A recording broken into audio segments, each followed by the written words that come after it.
everybody, it's Trish and I'm here to bring you my very first book review. I'm so excited! My very first book review! Just a note, before we get started, that this is a spoiler-free review, so you don't have to worry about it. There's going to be no spoilers at all. So with that in mind, let's get started with the review.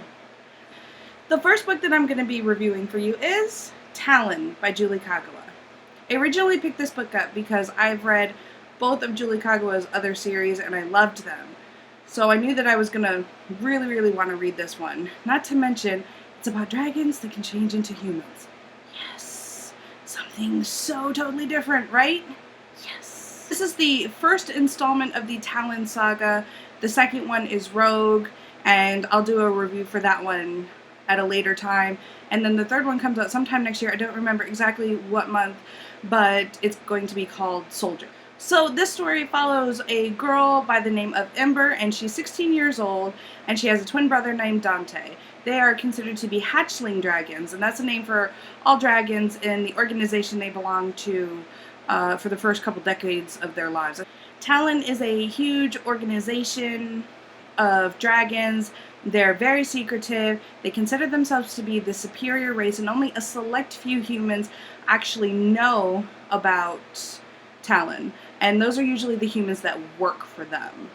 So now that they're 16, Ember and Dante are going to be sent out into human society to learn how to assimilate. They're going to learn how to blend in with humans and essentially learn from them how to really put on a mask so that nobody knows that they're different.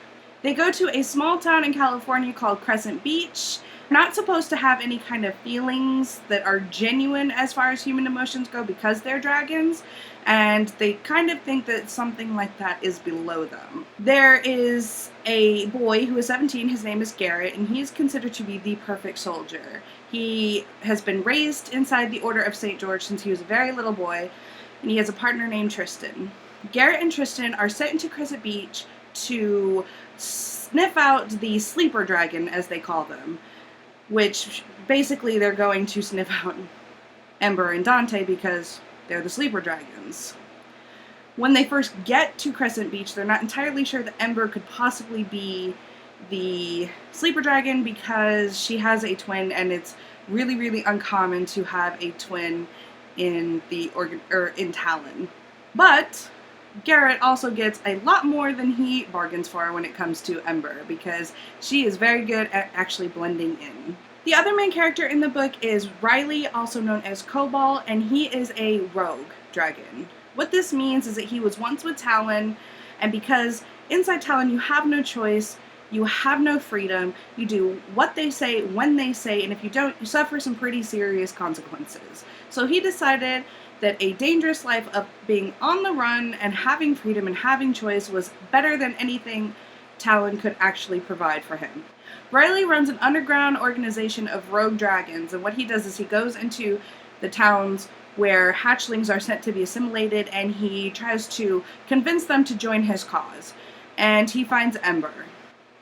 This book is written in first person and from multiple points of view, so at times it can get a bit confusing about who you're reading. Multiple points of view is fine. I tend to enjoy them more if they're not in the first person, because then I don't get confused. In true YA fashion, there is a love triangle, so if that's not your thing, just be warned. It does exist. Love triangles are not really my thing, but obviously I didn't know that going in, because I didn't even read a synopsis for this. I just picked it up because it was Julie Kagawa. Overall, I give this book a 3 out of 5 stars. It was an enjoyable read. It could get a little confusing at times. Some of the characters were a little daunting, but for the most part, I didn't dislike it at all. And if you are really into dragons, especially dragons that can assimilate into human life, I would definitely pick this book up. I do think you'll enjoy it. And I also think you'll enjoy it if you're a Julie Kagawa fan. So that's it for my first book review. I hope you enjoyed it. If you liked it, give it a thumbs up, maybe consider subscribing, and I'll see you next time when I do my next book review. Bye.